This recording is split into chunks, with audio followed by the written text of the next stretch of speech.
Baik, selamat pagi untuk kita sekalian di mana saja berada. Semoga kita tetap dalam lindungan dan disertai selalu oleh Yang Maha Kuasa.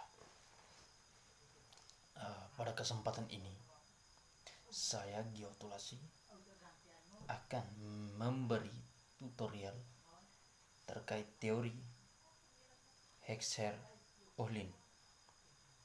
Teori perdagangan internasional modern dimulai ketika ekonomi Swedia yaitu Eli Heckscher tahun 1919 dan Bertil Ohlin pada tahun 1933 mengemukakan penjelasan mengenai perdagangan internasional yang belum mampu dijelaskan dalam teori keunggulan komparatif. Sebelum masuk ke dalam pembahasan teori Heckscher-Ohlin, tulisan ini sedikit akan mengemukakan kelemahan teori klasik yang mendorong munculnya teori Heckscher-Ohlin. Pada teori klasik komparatif menjelaskan bahwa perdagangan internasional dapat terjadi karena adanya perbedaan dalam productivity of labor atau faktor produksi yang secara eksplisit dinyatakan antar negara atau Salvatore pada tahun 2004. Lalu yang berikut, produksi yang secara eksplisit dinyatakan antara negara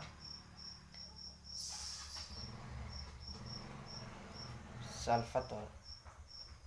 Namun, teori ini tidak memberikan penjelasan mengenai penyebab perbedaan produktivitas tersebut. Melihat pada penyebab tersebut, teori Heckscher-Ohlin kemudian mencoba untuk memberikan penjelasan mengenai penyebab yang terjadi. Jadi ketika melihat penyebab, teori Heckscher-Ohlin mencoba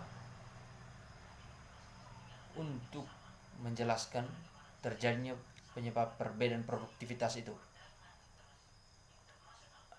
Teori Heckscher-Ohlin menyatakan penyebab perbedaan produktivitas hal itu terjadi karena adanya jumlah atau porsi faktor produksi yang dimiliki oleh masing-masing negara, sehingga selanjutnya menyebabkan terjadinya perbedaan harga barang yang dihasilkan. Persoalan yang terjadi adalah masing-masing negara memiliki produktivitas yang berbeda, sehingga menyebabkan terjadinya perbedaan harga barang yang dihasilkan. Oleh karena itu, teori modern Heckscher-Ohlin ini dikenal sebagai the proportional factor theory.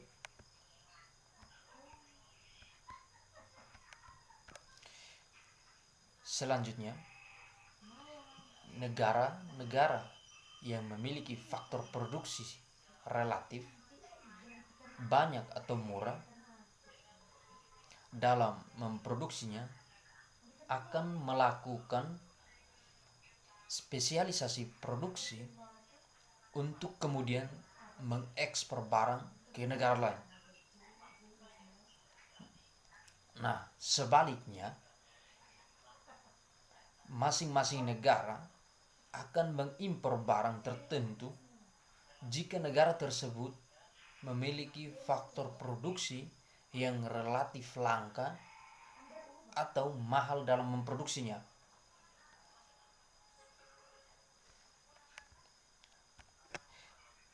Jadi kita lanjut pada penjelasan analisis teori Heckscher-Ohlin. Pada teori Heckscher-Ohlin menggunakan dua kurva. Pertama, kurva Isokos, dan yang kedua itu kurva Isokuen. Pada kurva Isokos itu merupakan kurva yang melukiskan total biaya produksi sama. Lalu yang berikut terkait kurva Isokuen itu melukiskan atau menjelaskan mengenai total kuantitas produk yang sama. Jadi kita lihat bahwa Isokos itu menjelaskan tentang total biaya produksi, lalu Isokuen menjelaskan mengenai total produksi yang sama. Perlu kita pahami itu supaya kita jangan keliru dalam penjelasan kedua kurva tersebut. Lalu yang berikut, teori ekonomi mikro menyatakan bahwa jika terjadi persinggungan antara kurva Isokos dan Isokuen, maka akan ditemukan titik optimal. Nah, tolong perhatikan itu, bahwa kurva Isokos dan Isokuen bersinggungan, maka akan temukannya titik optimal. Nanti kita lihat pada contoh. Kita lanjut. Sehingga dengan menetapkan biaya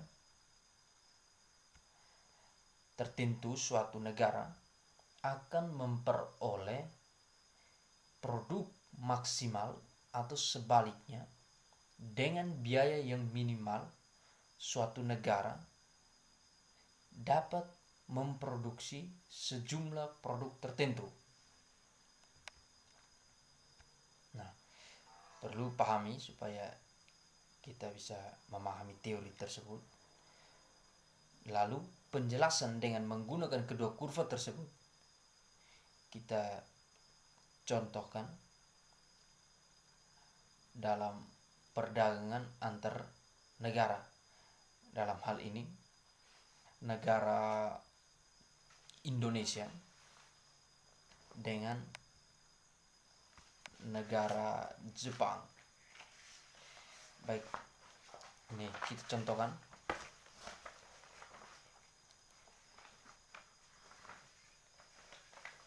Jadi melihat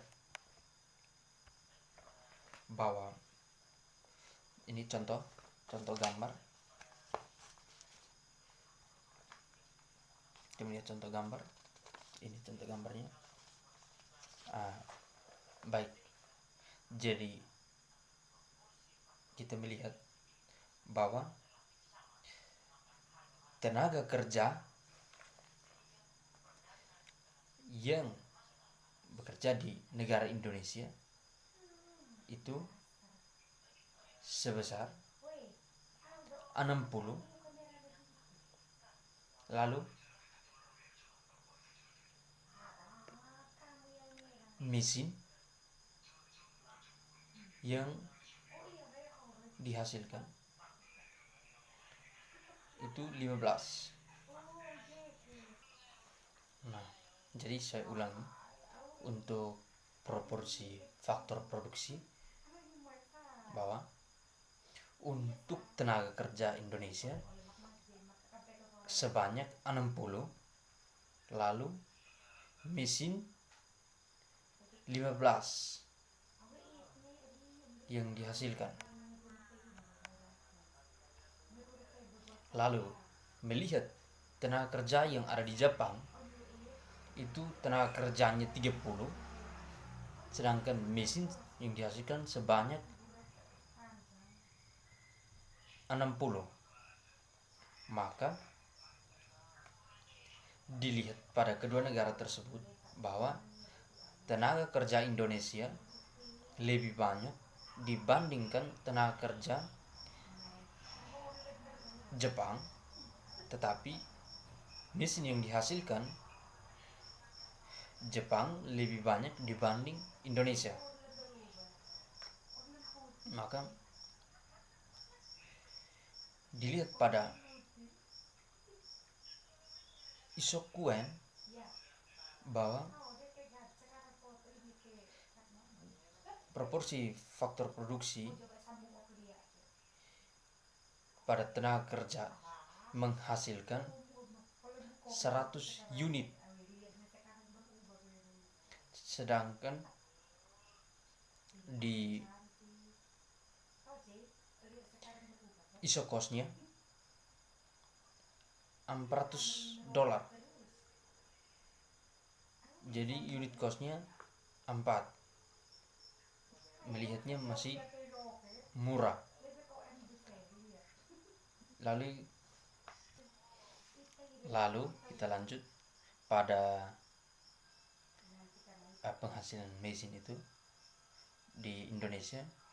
Pada Isokwennya itu menghasilkan 20 unit dengan $600 isokos.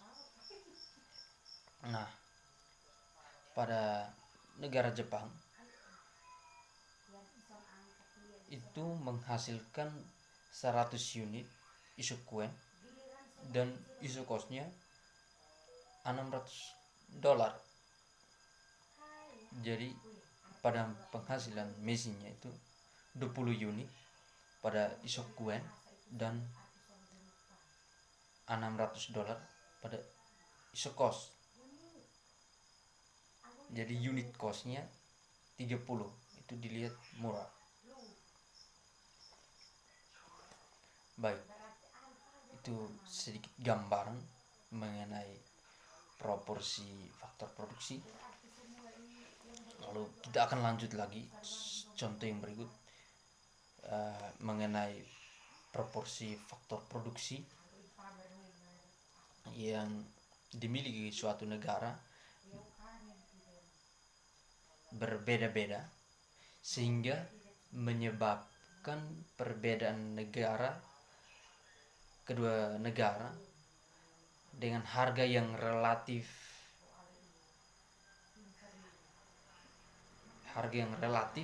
pada harga barang. Baik, ini saya berikan contoh pada gambar yang ada. Ini gambar yang ada. Ini melihat pada gambar yang ada di Indonesia, Isokuennya ini akan menyinggung isokos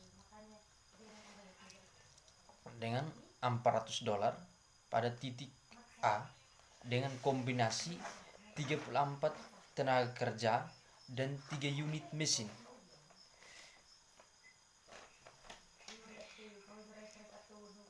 Ini $400. Ini pada gambar yang ada dengan 3 unit mesin. Lalu untuk memproduksi pakaian 100 unit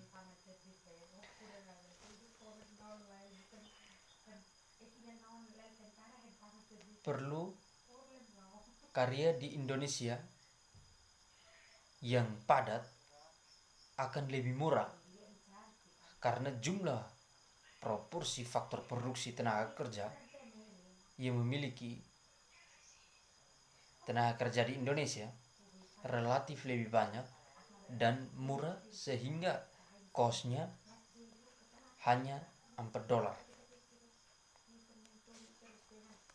Sedangkan di Jepang, dengan isokuen 100 unit pakaian akan menyinggung isokos $600 pada titik B yang ada pada gambar, dengan kombinasi 26 tenaga kerja dan 7 unit mesin. Dengan demikian, untuk memproduksi 100 unit pakaian yang padat karya di Jepang akan menjadi lebih mahal karena jumlah proporsi faktor produksi tenaga kerja relatif lebih sedikit dan mahal, sehingga unit costnya $6. Jadi perbandingannya, penghasilan Jepang lebih di atas negara Indonesia. Maka untuk isokuen 20 unit radio yang diproduksinya, yang dilakukan dengan padat modal di Indonesia, isokuen ini akan menyinggung isokos $600 pada titik C. Ini yang dilihat pada gambar, ini menyinggung ini pada titik C, menyinggung, dan ini terjadinya satu titik tumpul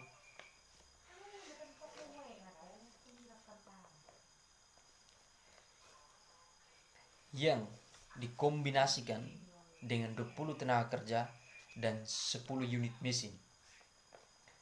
Jadi untuk memproduksi pakaian 20 radio yang padat mesin di Indonesia akan lebih mahal karena jumlah proporsi faktor produksi mesin yang dimiliki Indonesia relatif sedikit dan mahal, sehingga unit costnya $30.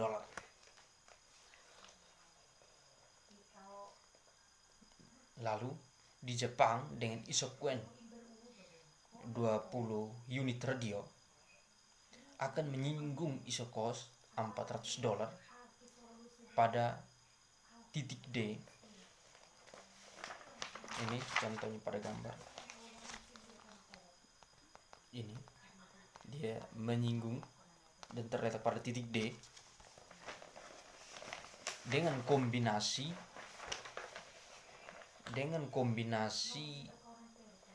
10 tenaga kerja dan 18 unit mesin.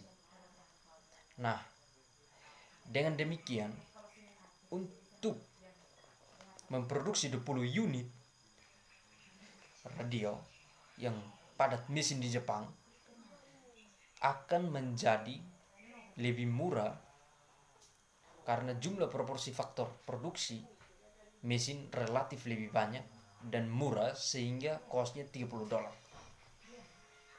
Jadi kita simpulkan bahwa harga biaya produksi suatu barang akan ditentukan oleh jumlah faktor produksi yang dimiliki masing-masing negara. Yang berikutnya itu keunggulan komparatif dari suatu negara.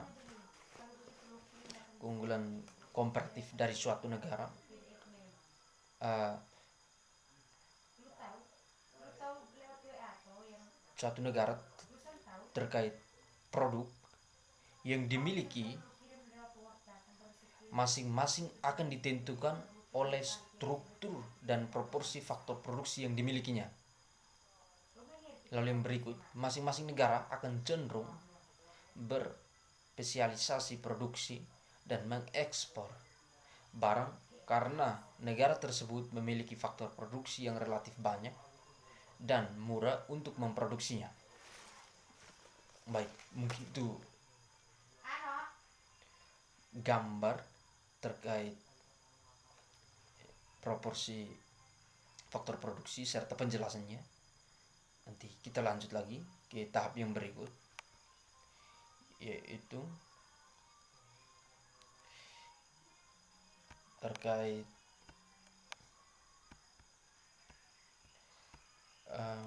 matriks gain rate berdasar teori Heckscher-Ohlin. Jadi ini perbandingan antara negara Korea dengan Indonesia. Jadi untuk faktor produksi komoditi Indonesia itu sepatu dan televisi. Korea Selatan sepatu dan televisi juga. Sedangkan untuk faktor produksi sepatu di Indonesia 75, sedangkan di Korea 30. Jadi Indonesia lebih banyak dibanding Korea. Lalu televisi di Indonesia 25, sedangkan di Korea 80. Jadi perbandingannya Korea lebih banyak Indonesia. Lalu isokuen yang ada di Indonesia pada negara Indonesia 300 pada sepatu, sedangkan televisinya 90, sedangkan Korea 300 pada sepatu dan 90 pada televisi. Itu terkait isokuen. Lalu isokosnya $800 untuk Indonesia terkait barang produksi sepatu, komoditi sepatu. Lalu televisinya $900, sedangkan Korea Selatan $900 untuk sepatu, sedangkan televisinya $800. Unit biaya pada Indonesia terkait sepatu 2,66 lebih murah dibanding Korea dengan jumlah $10. Sedangkan televisi di Indonesia lebih mahal dengan nilai $10, sedangkan di Korea $8,88. Jadi di antara kedua negara cenderung memproduksi barang dengan memiliki nilai dan mutu yang saling terjangkau.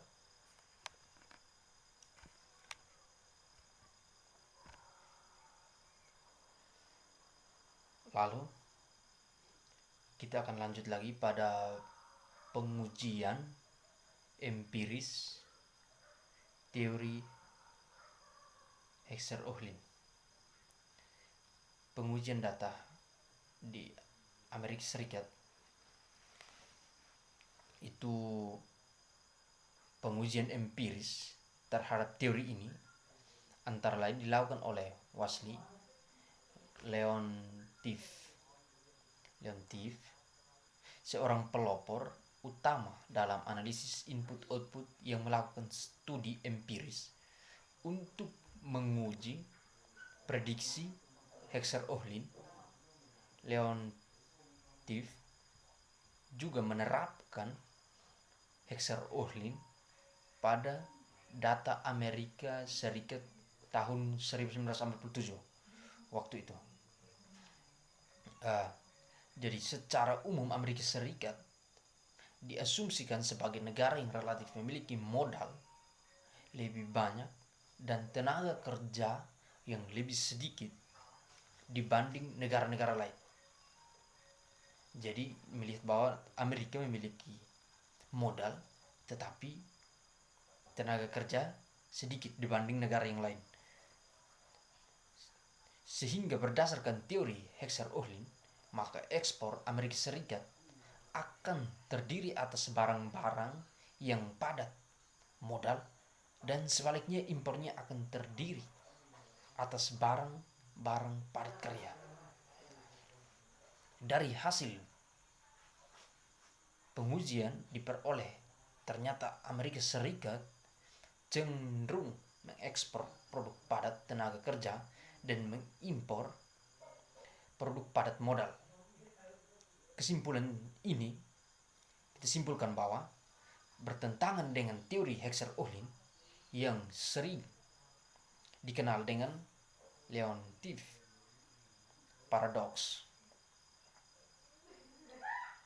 Jadi kesimpulannya bahwa dia bertentangan dengan teori Hexer-Ohlin yang dikenal dengan Leontief paradox. Tetapi munculnya paradoks tersebut menurut beberapa ekonomi dapat disebabkan keterbatasan metodologi dan kelemahan analisa. Karena ada beberapa faktor yang mendukung terjadinya paradoks tersebut. Antara lain yang dilihat bahwa pada tahun 1947 terjadi perang dunia kedua, sehingga keadaan pada saat itu belum dapat mewakili kondisi perdagangan Amerika Serikat secara umum dengan tepat.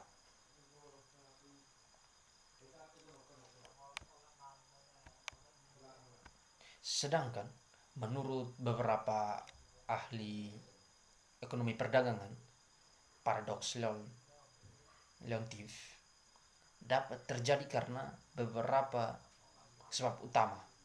Jadi kita lihat bersama penyebab terjadinya paradoks Leontief itu karena yang pertama, adanya intensitas faktor produksi yang berkebalikan atau faktor intensity reversals. Itu yang pertama. Yang kedua itu terkait tarif dan non tarif barrier. Jadi ini adalah faktor-faktor penyebab terjadinya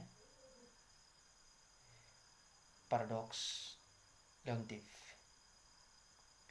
Lalu yang ketiga itu perbedaan dalam keterampilan dan human capital. Penjelasan ini menyatakan bahwa penemuan Leontief tidak sepenuhnya bertentangan dengan teori Hexer-Ohlin, karena ekspor Amerika Serikat yang pada karya labor insentif tersebut sangat logis. Amerika Serikat itu merupakan negara yang mempunyai banyak tenaga kerja terdidik atau skillable dibandingkan dengan negara lain. Ya, jadi kita melihat bahwa Amerika itu memiliki ketenaga kerjaan yang terdidik dibandingkan negara-negara lain, baik Indonesia maupun yang lain. Tetapi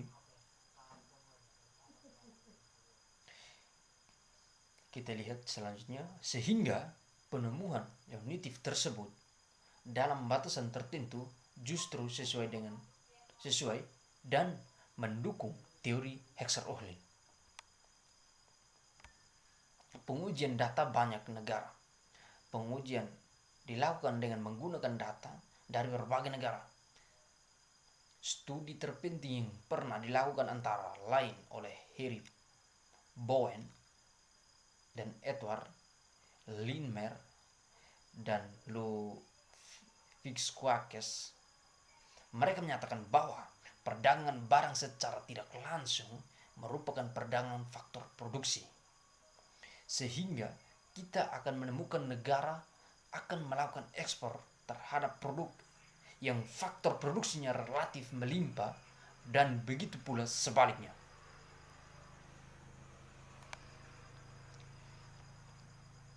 Lihat dari sampel 27 negara dan 12 faktor produksi yang diujikan, bahwa Bowen dapat dihitung rasio faktor endowments setiap faktor produksi suatu negara terhadap penawaran dunia. Kemudian dilakukan pembandingan secara rasio-rasio tersebut dengan bagian setiap negara dari pendapatan dunia. Mereka menyatakan jika teori faktor produksi benar, maka suatu negara akan selalu ekspor faktor yang bagiannya melebihi bagian pendapatan dan sebaliknya.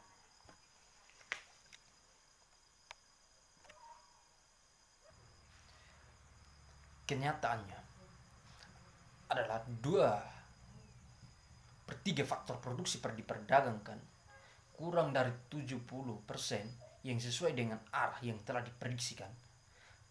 Hasil ini mendukung paradoks Leontief ditingkatkan yang lebih luas, bahwa perdagangan sering tidak berjalan sesuai dengan yang diprediksikan oleh teori Hexer-Ohlin.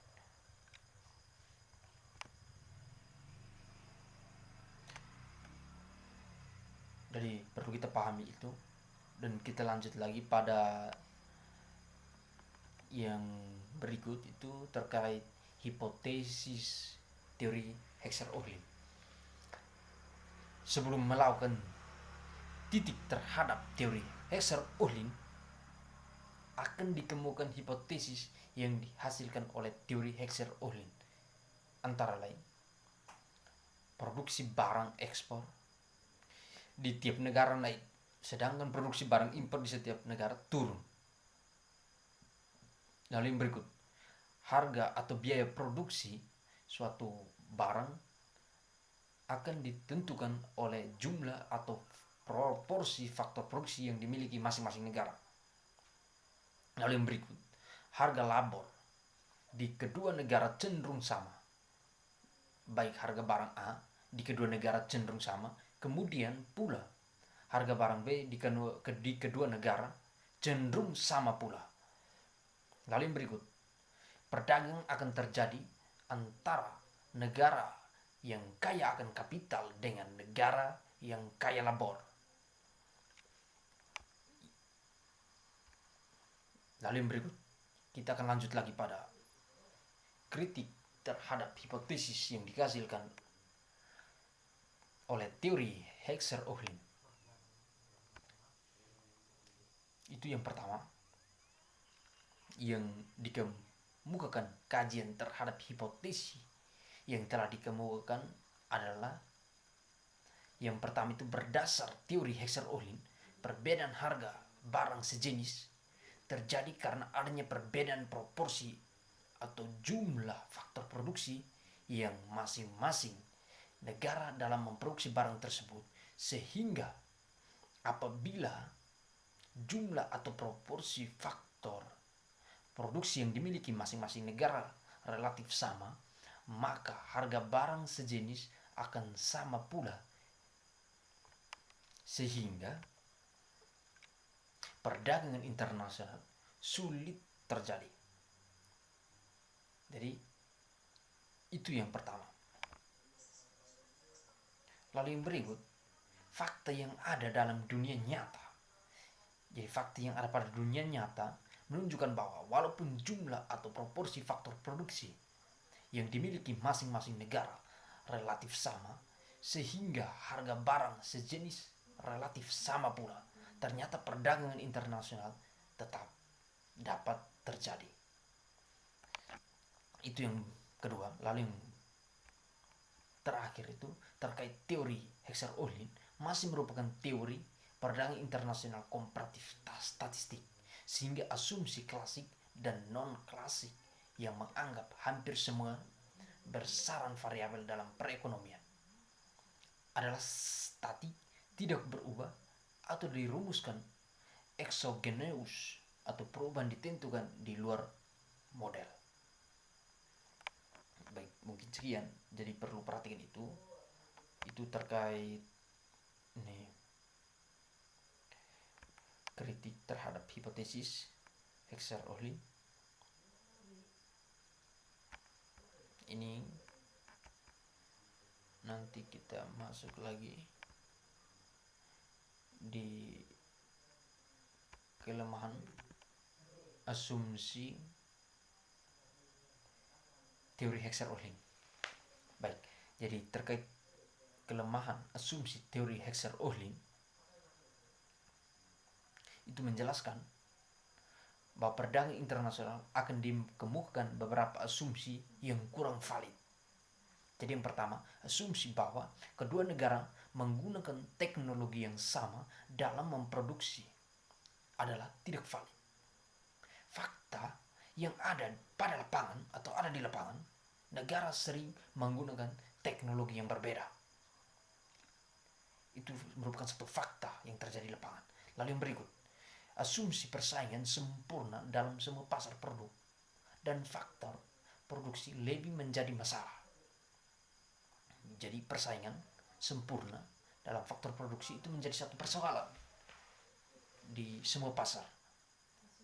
Hal ini karena sebagian besar perdagangan adalah produk negara industri yang bertumpu pada diversifikasi produk dan skala ekonomi yang belum bisa dijelaskan dengan model faktor endowment Hexer-Ohlin. Nah, itu yang jadi persoalan. Lalu yang berikut, kita lihat pada asumsi spesialisasi.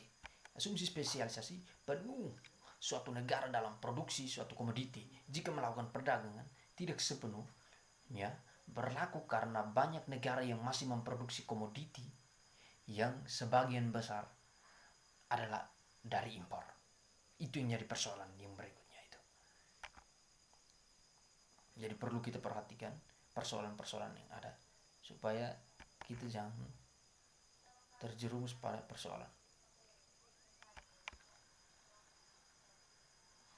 Lalu yang materi terakhir terkait kritik Linder mengenai persamaan selera.